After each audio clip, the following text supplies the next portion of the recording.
وہ سارا کچھ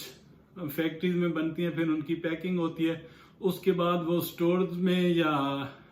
کنوینئنس سٹورز وغیرہ وہاں پہ جا کے بکتے ہیں،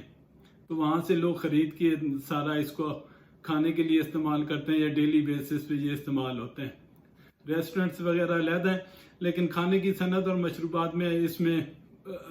ریسٹورنٹس وغیرہ بھی آ جاتے ہیں۔ اگر آپ ریسٹورنٹ سے ریلیٹڈ ہیں یا ریسٹورنٹ سے ریلیٹڈ کسی کام کو جانتے ہیں تو وہ بھی اس میں ہیلپ فل شامل ہو سکتے ہیں۔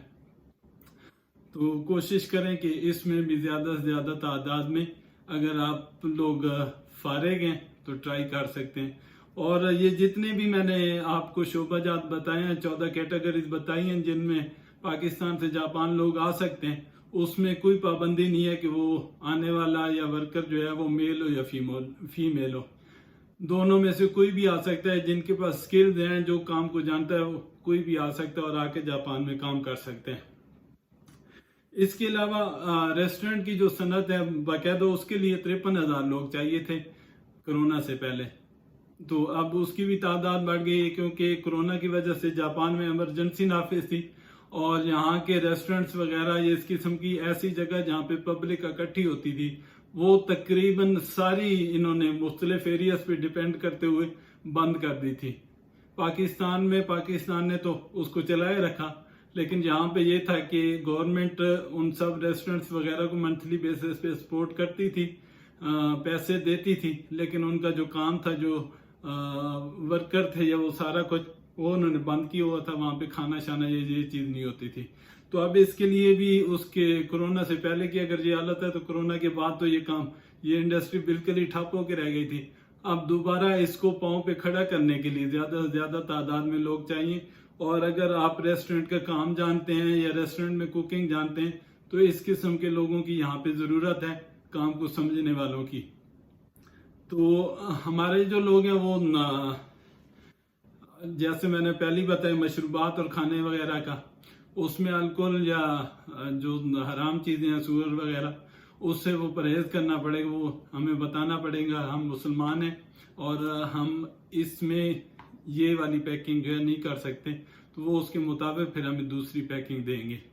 تو ریسٹورنٹس میں بھی ہمیں یہ دیکھنا پڑے گا کہ ہم کس ریسٹورنٹس میں اپلائی کر رہے ہیں اور وہاں پہ ہمارا جو کام ہے وہ دینی حساب سے ہمیں پرمیشن ہے یا نہیں ہے۔ تو یہاں جاپان ہے، یہاں پہ یہ لوگ کیئر کرتے ہیں اور جو بندے کا